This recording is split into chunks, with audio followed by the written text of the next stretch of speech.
당신은 왜 예배를 드려야 합니까? 당신은 왜 예배를 드려야 합니까? 우리 합독합시다.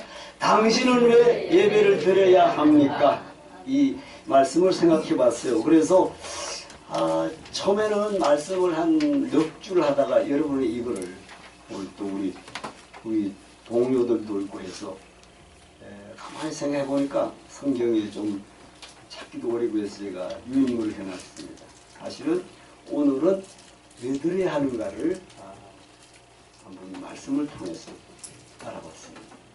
자, 첫 번째, 사실은 우리가 세계적으로 한국교회가 예배드림에 제일 열심히 있다고 합니다. 그런데 내가 왜 예배를 드려야 하고 예배가 또 무엇인가? 깊이 생각하지 않고 예배를 드린다는 거죠. 그래서 교회에 나오면 왜 예배 드립니다. 예배 드리고 또 예배를 드리는 것이 신앙생활이라고 생각하면 기본적으로 살아가는데 오늘 본문에서 예배는 나의 삶과 어떤 관계인지 명확하게 말씀해 주고 있습니다. 그래서 예배는 오늘 본문에 23절에 아버지께 참으로 예배하는 자들은 신령과 진정으로 예배할 때가 곧 이때. 지금 여러분이 있는 이때인 줄로 믿습니다. 그 빨간 글씨로 아버지께서 이렇게 자기에게 예배하는 자를 어떻게 하신다고요? 찾으시느니라 했습니다. 그래서 예수님은 사마리아 여인과 대화해서 하나님께서 당신에게 예배드리는 사람으로 오늘도 찾고 계신다고 여러분 23절에서 말씀하고 있습니다. 그래서 이 많은 예배당에 와 찬송하고 설교 듣고 정도의 사람보다는 그 밑에 어디에 24절에 신령과 진정으로 예배할지 이걸 말씀하고 있습니다. 사실 우리가 창세기 4장 1절 5절에서 가인과 아벨 중에 아벨의 제사만 받는다는 걸 우리가 이제 다 알고 있습니다. 근데 교회 다 다녀요. 우리 한국교회 수많은 성도들이 다닙니다. 그럼에도 왜 아벨의 제사만 받을까? 이게 우리 염두에 두고 꼭 기억하면 신령과 진정으로 예배를 드리는 말은 예배를 드리면서 하나님과 만나고 대화해야 됩니다. 근데 하나님은 보이지 않으시고 영으로 계신데 어떻게 대화해요? 근데 이 점을 이제 우리가 생각해 보면서 오늘 수가성 여인의 여러분 유인물 중에 10절에 예수께 대답하여 가라사대 이르시되 나무 가라사대 또 갔으면 네가 말일 하나님의 선물과 또 내게 물 좀 달라 하는 이가 누구인 줄 알았다면 이 수가성 여인이 예수님이 고나여 우물 곁에 앉았는데 물길로 왔는데 여자야 내게 물 좀 달라 했어요 안 했어? 그런데 이 우물은 깊은데 누가 이 물을 뜰 수 있습니까? 누가 뜰 수 있다고 했죠? 이 물이 깊은데 뜰 수 있는 사람은 이 여자가 우물에 나왔어. 남편이. 그래서 예수님이 내 남편을 불러오라 하는데 남편이 있다 없다? 참 그건 영적인 말이라서 나중에 설명드리고 남편이 물을 빌렸대. 여러분 근데 나는 남편이 5이 있어서나 지금 있는 남편도 내 남편이 아닙니다. 네 말이 참되다. 이 말을 하는 거예요. 근데 물은 깊은데 어떻게 길래? 남편이 와야 돼. 그런데 여기에서 내가 지금 너에게 물 달라 하는데 물 달라 하는 네가 누군지 알았으면 그에게 달라 갔을 것이다. 아멘? 근데 이 수가성 여인이 알아요? 몰라? 몰라요. 우리도 그럴 수 있어요. 이 물은 깊은데 어디에서 물을 기릅니까? 내 남편 데려와. 남편이 오면은 기를 수가 있어. 그 남편이 없어. 그거 무슨 뜻이야? 네가 지금 예배하고 있는 거는 잘못된 예배라는 거야. 그래 곧 이때나 신령과 진정으로 예배해야 되는데 우리 조상 야곱의 조상들은 요셉에게 준 이 땅에서는 그리심산에서 예배하고 당신네도 유대인들은 예루살렘에서 예배한다 하는데 예루살렘에서도 아니고 여기서도 아니다. 곧 이때는 어디야? 이제 내가 있는 곳에서 예배하면 될 줄로 믿습니다. 그것이 예수님이 우리에게 허락한 것입니다. 그런데 13절에 예수께서 대답하여 이르시되 이 물을 먹는 자만 다시 목말라.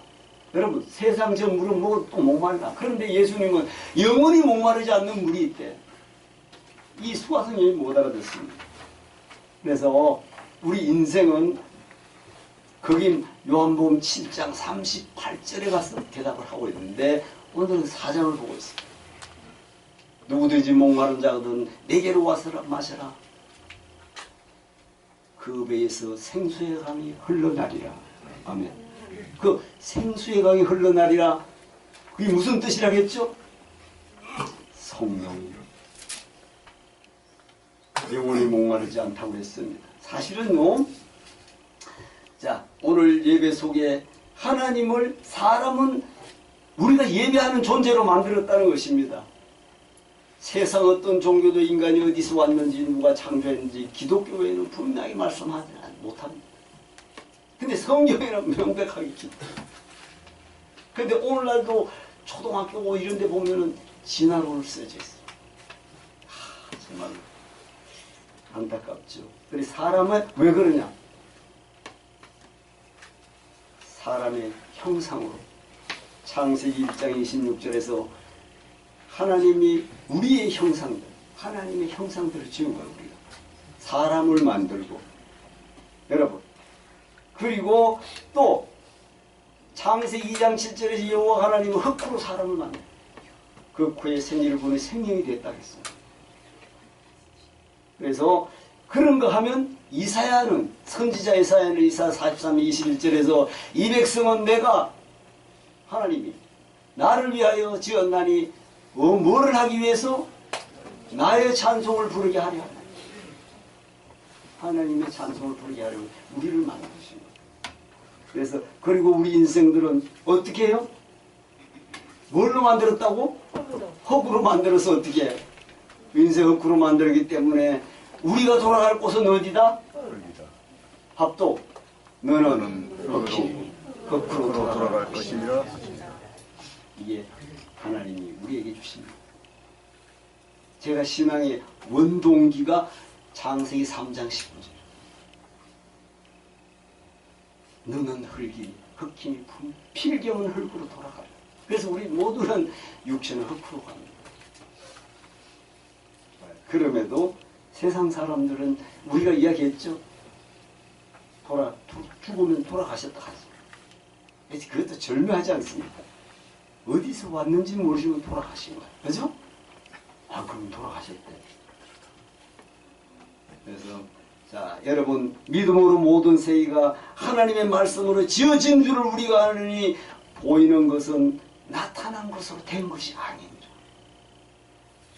나타난 것으로 된 걸로 아는 것이 세상사. 있으니까 되어진 것이 아니라는 것. 하나님이 분명히 지었다는 것. 중요한 것은 성경에는 하나님이 말씀으로 다 지었어요. 다만 사람만은 흙으로 하나님이 지으신 것. 목에 달라. 다른 건 다 말씀으로 지었어요. 그래서 이 땅의 모든 종교가 인간이 어디서 왔는지 설명하지 못하고 언제서부터인가 나타난 것으로 알고 있습니다. 그래서 어디 성경에 분명한 결론을 내리고 있다는 점이 중요한데 아마 우리가 분명히 아는 것은 누구나 알 거예요. 빈손으로 왔다는 것. 또 빈손으로 간다는 건 모르는 사람은 없어요. 문제는 어디서 왔나요? 어디서? 여러분 어디서 왔어? 우리 부모님한테서 왔어? 그 기본적인 질문이야. 부모님한테서 왔어. 그 부모님 어디서 왔어? 계속 가보면 그걸 성경은 답변해 주고 있습니다. 그래서 우리 하나님 예배하는 사람들, 오늘도 본문에 예배하는 사람을 찾는다는 것은 영광스러운 나라에 동참시키려는 것인 줄로 믿습니다.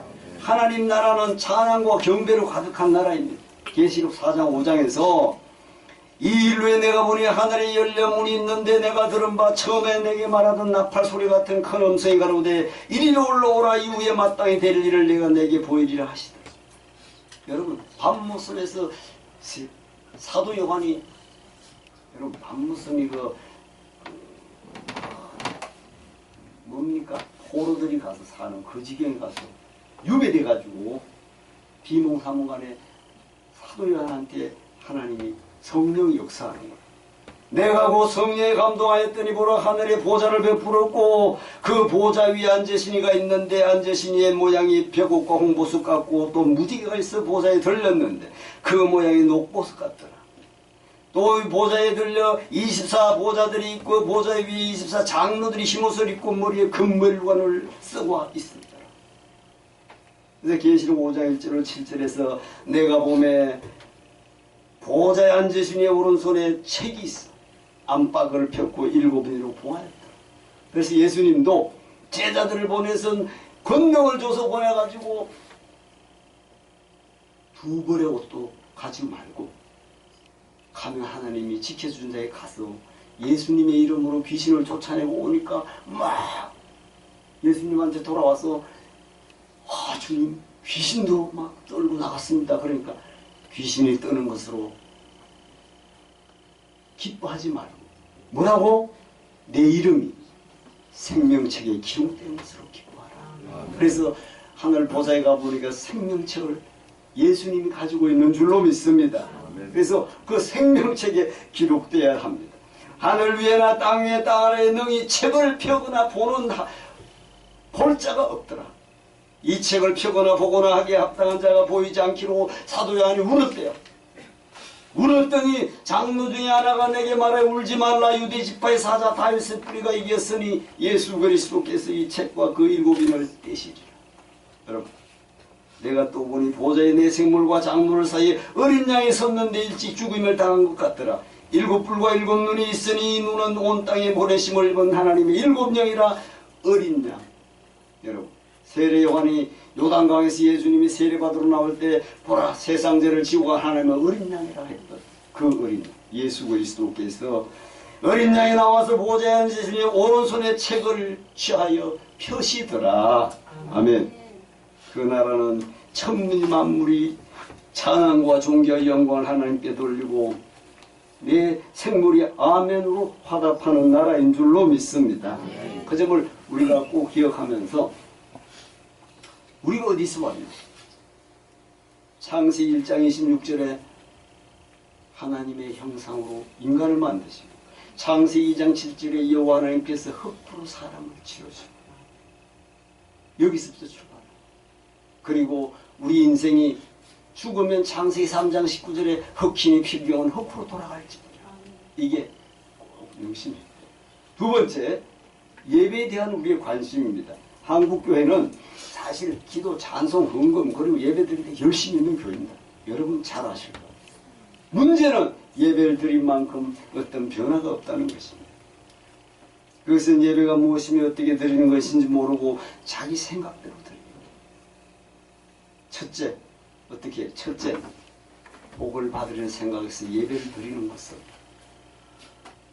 대개 보면 예수 믿고 복 받으세요 그러죠. 복, 물리적인 복을 생각, 물리적. 현세에 내가 부자 되고 좋은 대학 가고 자녀가 잘 되고 이게 원하지 않는 부모가 어디 있어요. 그거보다 내 영혼이 항상 자유한가. 내 영혼이 잘 돼야지 범사가 잘 될 줄로 믿습니다. 아멘. 그걸 말하고 있어요. 첫째는 자, 복 받으라고 하는 거야. 복 받으라고. 무교, 샤머니즘에서 영향이 주어졌어요. 또 주의를 거룩하게 지키지 않는 것은 불교의 영향이야. 사실 불교는 또 뭐 1년에 한 번 가든지 뭐 저를 찾아가고 그러잖아요. 그 영향이고 한국적 토착신앙이 그 자리를 하고 있기 때문에 토착신앙이라는 인간이 무엇인가? 의지하는 거예요. 여러분 사람이 만든 것이나 이룰 성신. 그래서 새해 첫 해에 뭡니까? 월출을 보러 가. 일출을 보러 가. 소원을 비는 겁니다. 근데 사실은 토착신앙이라는 인간이 무엇인가 의지할 마음이 의지하는 마음이 있어. 인간은 누구든지. 그런데 더 중요한 것이 있어요. 인간보다 못한 것을 의지한다. 그 자체가 벌써 잘못이야.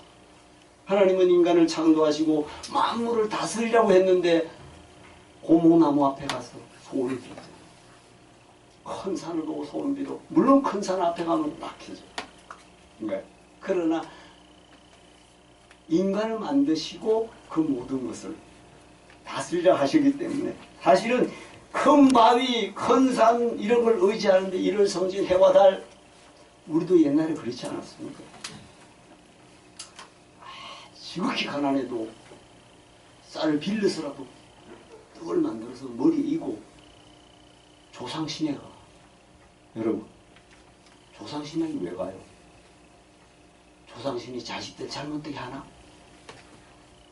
참 황당한 일들입니다. 아니 조상신에 가서 빌면 이게 자식들이 자녀 후손들이 잘 되면 여러분 또 무슨 명당을 찾고 그래서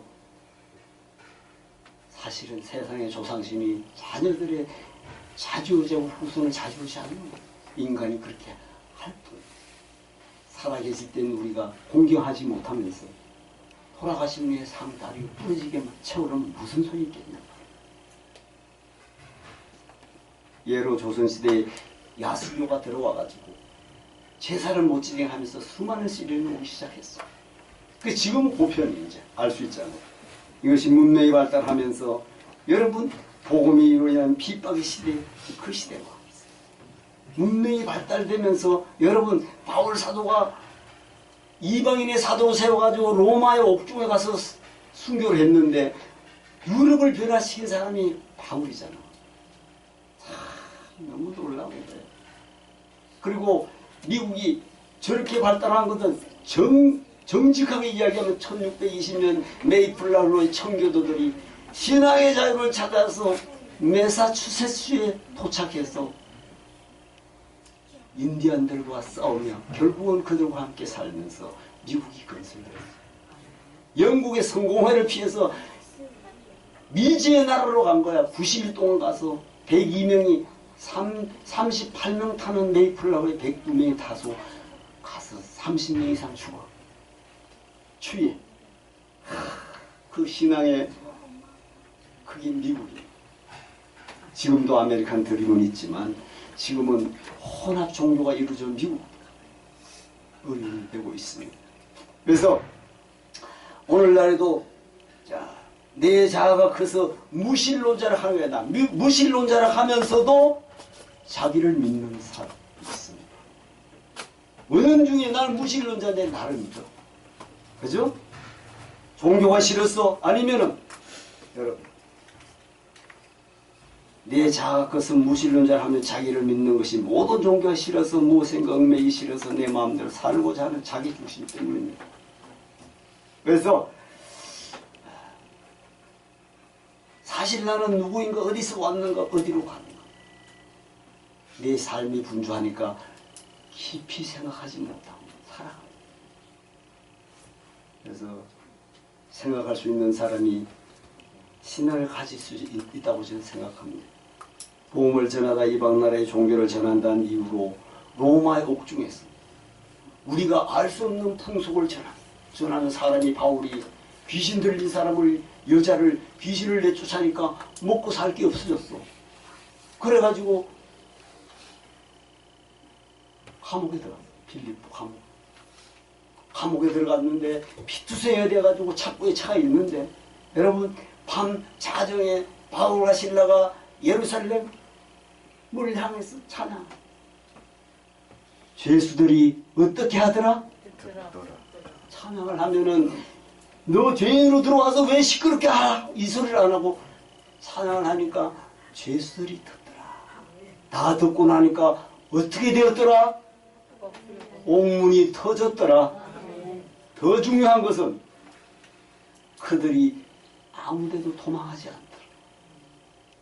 아니 자꾸 터지고 옥문이 터지면 빨리 살 길을 도망가야지. 그때 간사장이 칼을 빼서 자결하려고 찌르려 할 때 여보시오 우리가 아무 데도 안 갔어. 여러분, 로마의 간사장은 감옥에서 있던 사람이 도망가면 자기가 죽어야 돼. 그때 그게 성령이에요. 제가 말씀드렸죠? 그 빌립보에 가면 로마 옥중에 지금 이렇게 무너져 내린 게 있어요. 바울이라고 영어로 써놓고 바울이 재판받은 자리가 다 있습니다. 근데 거기에는 옛날에 뭐 빔이 있어요? 뭐가 있어? 그냥 바위 밑으로 파 들어간대야. 그게 절반 무너져 있어요. 거기에서 바울 사도가 아시아에서 복음을 전하지 못하게 하니까 성령의 역사를 거슬려서 아시아 빌립보로 아니면 데살로니가로 드로아로 네아폴리로 비두니아로 다니면서 자꾸 아시아만 머물니까 마게도냐 사람이 손짓해서 우리를 도와달라 하니까 야, 내가 저 유럽을 가야 되나 보다 했던 거 아니야. 그래서 간 것이 로마를 변화시키고 영국, 프랑스 그 지역 다 변화시켰죠. 여기 성경에 있습니다. 그래서 바울 사도 옥중에서 내일 모레 사형날, 사형 집행날이라는 소식을 들어 그때 유명한 말을 믿음의 아들 디모데에게 씁니다. 디모데후서 4장 7절에 8절 여러분 잘 아시는 내가 이제 부험이 되고 떠날 기약이 가까웠도다. 내일 모레 이제 참수다. 내가 선한 싸움을 싸우고 나의 달려갈 길을 마치고 믿음을 지켰어. 이제부로는 의의 멸관이 예비되었도다. 다 아는 거 이제 내일 모레 내 생이 마감된다는 거. 그러면 떳떳하게 그러면서 로마 교회에다가 아니면은 주 안에서 항상 기뻐하라 내가 다시 말하노니 기뻐하라 너희 가족을 모든 사람이 알게 하라 주께서 가까우시니라. 아니 내일 모레 죽을 사람이 로마 교회에다 편지 써. 아무것도 염려하지 말고 오직 모든 이 기도와 간구로 너희 구할 것을 감사함으로 하나님께 아뢰라. 그리하면 모든 죄에 대한 하나님의 평강이 그리스도 예수 안에서 너희 마음과 생각을 지키시리라. 그 글을 쓰고 죽습니다. 무엇이 그렇게 위대했던가? 성령의 감동인 줄로 믿습니다. 세 번째, 자, 예배는 은총을 깨달은 사람들의 반응입니다. 사실 은총이란 국어사전에 찾아보니까 높은 사람에게 받는 특별한 은혜와 사랑이라고 되어 있고 또 생명의 은총과 도움의 은총이 있는데 인류에 대한 하나님의 사랑이라고 해놨어요. 은총은 여러분 예배는 억지로 드리는 것도 습관적으로 드리는 것도 아닙니다. 오직 하나님의 은혜를 깨달은 사람들이 모여서 기쁨과 감격을 드리는 것입니다. 또 새하늘과 새 땅에 대한 약속인 줄로 믿습니다. 출애굽기 3장 11절에서 그래서 우리를 모세처럼 하나님의 일을 하게 하시며 거룩한 삶을 살게 할 줄로 믿습니다. 그래서 이것이 곧 뭐다? 정확히 말하면 구원의 축제인 줄로 믿습니다. 끝으로 네 번째, 우리는 예배를 위한 존재입니다. 우리가 왜 예배를 위한 존재인지 한번 생각해 보겠습니다. 하나님께 예배드려야 하는 우선적인 이유는 구원하여 주신 은총인 줄로 믿습니다.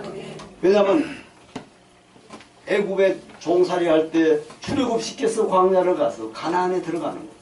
나 가나안 땅 귀한 성에 들어가려고 내 모든 짐을 내려놓은 자만 들어갈 줄로 믿습니다. 여러분 내 자아가 살아서는 결코 들어갈 수가 없어요. 그래서 첫째는 합독하겠습니다. 하나님께서 인간을 하나님과 예배하는 존재로 만드셨기 때문에 이사야 43년 20절에 이 백성은 내가 나를 위하여 지은 나의 찬송을 부르게 하려 하십니다. 그래서 하나님 지으셨다고 했어요. 그래서 또 믿지 않는 사람들은 성경에서 찾지 않아도 고사를 지내요. 고사. 지금도 마찬가지죠. 고사를 지내고 또 뭐랍니까? 무엇인가를 섬겨야 하는 것들을 인간을 하나님을 섬길 수 있도록 지었다는 증거입니다. 무엇인가 자꾸 섬기는 거야. 그 자체가 하나님을 섬길 수 있도록 만드셨다는 것입니다. 그래서 바울 사도는 로마서 이렇게 합니다. 합독 창세로부터 그의 보이지 아니하는 것들 곧 그의 영원하신 능력과 신성이 그 만드신 만물에 분명히 보여 알게 되는 그러므로 저희가 핑계치 못할지니라. 만물이 그냥 되어진 게 아니에요. 하나님이 지으셨다. 그냥 나타난 것이 아니라는 거예요. 그래서 바울 사도가 그리스, 지금의 그리스, 그 당시에 헬라에 가서 헬라의 아테네, 지금 아테네 시내에 가서 보니까 우리나라에도 마찬가지로 무슨 제사 지낼 때 패를 써놓고 알지 못하는 신 써놓고 하는 거예요. 알지 못하는 신 써놓고 예배를 드리고 제사를 지내. 얼마나 대단해. 대단하잖아요. 알지 못하는 신에게 해놓고 막 재물을 채려놓고 하는데 바울 사다 보니 기가 막히잖아. 알지 못하던 시대는 하나님이 허물치 아니하셨거든요. 이제는 하나님이 한 사람을 정하사 공의로 심판한 날을 작정하시고 이를 저를 죽은 자 가운데서 살린 것으로 믿을 만한 증거를 주셨노라. 그러니 알지 못하는 신이 어디 있느냐. 그래, 아레오파고라는 그 언덕에서 아테네 시를 보면서 선포했던 말씀이 지금 가보면 아테네 그 지역에 아레오파고 언덕에 이렇게 팻말을 해놨어요. 바울 사도가 여기에서 말씀을 선포했던 곳이다. 디오니우스라는 제자를 거기에서 세웁니다. 그게 지금 그 당시 헬라 문화는 황제는 신이고 황제의 막 사촌, 팔촌까지 다 신이야. 그 당시에는. 그 시대니까. 그리고 그 당시에 헬라 문화가 예제 스토아 철학이 그 당시에 문명이 발상지었잖아. 또 말씀드린 스토아가 뭐야? 백화점이야? 아니면 시장이잖아. 헬라 시대의 스토아 철학이 뭐야? 시장에서 이야기하는 다 철학이야. 그게 스토아 철학이잖아. 시장에 나와서 이야기하면 다 철학이야. 그 당시에 헬라 문화는 세계를 지배하고 알렉산더 대왕 때 했던 그 세계 문화 속에 있던 그 철학이 그 시대에 아주 전성이었다는 거. 그때 바울 사도가 그 철학자들과 말을 대화했다는 거. 하나님의 능력인 줄로 믿습니다. 그래서 여러분 전 세계 어떤 민주도 종교, 민족이 없는 사람이 없어. 로마 시대에도 국교가 뭐였었다? 태양신이야. 태양신. 왜 태양신이야? 태양이 없으면 아무것도 안 되잖아. 그래서 여러분 정동진에 왜 가? 아이고 새해 일출 보려고. 태양이 없으니까 열매도 안 되고 아무것도 안 되잖아. 그 태양을 누가 만들어줄까? 무슨 우리는 이런 알고 있는 사람이 되기를 바랍니다. 그때만 해도 만물이 태양에 의해 열매를 맺고 풍년과 흉년 그로 말미암아 그 시대의 문명이 거기까지 와 있는 거지. 그 뒤에 기독교의 문명이 들어가서 인류가 발전한 것입니다. 심지어 아기 예수님이 탄생했을 때도 여러분 동방박사 세 사람이 유대인의 왕으로 난 네가 어디 계시냐고 아이 그 왕실에 가서 예루살렘 헤롯 왕한테 가서 물었네. 그러니까 헤롯 왕이 왕은 난데 누가 왕이냐? 유대인의 왕으로 난 네가 어디 있냐 물으니까 2살 미만은 다 죽였어. 그래서 세상의 문명이 그렇습니다. 그래서 만왕의 왕이요 유대인의 왕이요 인류의 왕이요 구원의 평화의 왕이요 십자가의 사랑의 왕이신 예수를 죽이고자 그렇게 몸부림쳤지만 그들로 하여금 십자가에 죽습니다. 그러나 중요한 것은 다시 살아난 줄로 믿습니다. 이것이 기독교의 결론입니다. 자, 합독합니다. 그분을 따르기 위해서는 나의 옛사람이 죽어야 한다. 이게 어려운 거예요. 우리 자아가 있어. 자아를 그대로는 예수를 못 만나. 그렇다면 그것이 핵심이에요. 고통이야. 뭐야?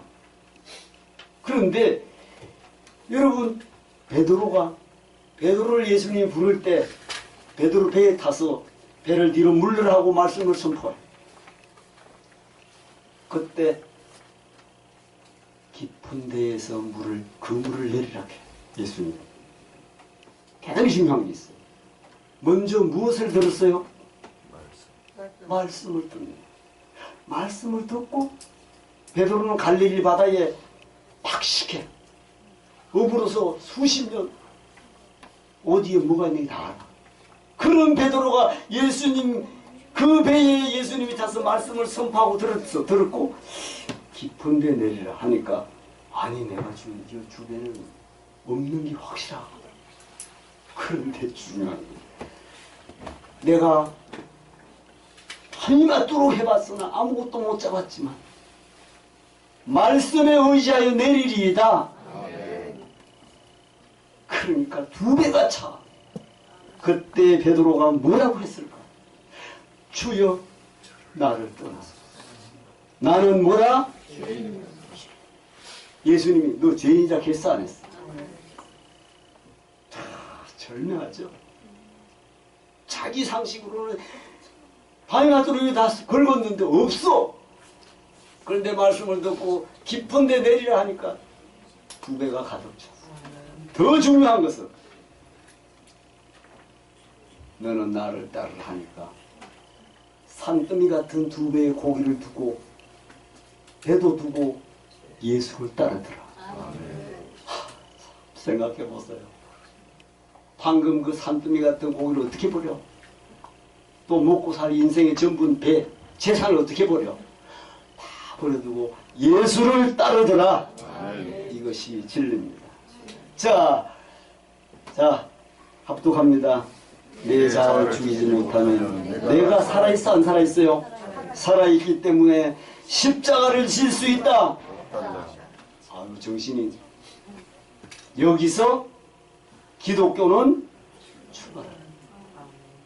자, 그러므로 교회는 전도, 봉사, 교육, 정의 실현되고 중요하지만 보다 더 예배를 드리는데 우선순위를 두어야 합니다. 아멘?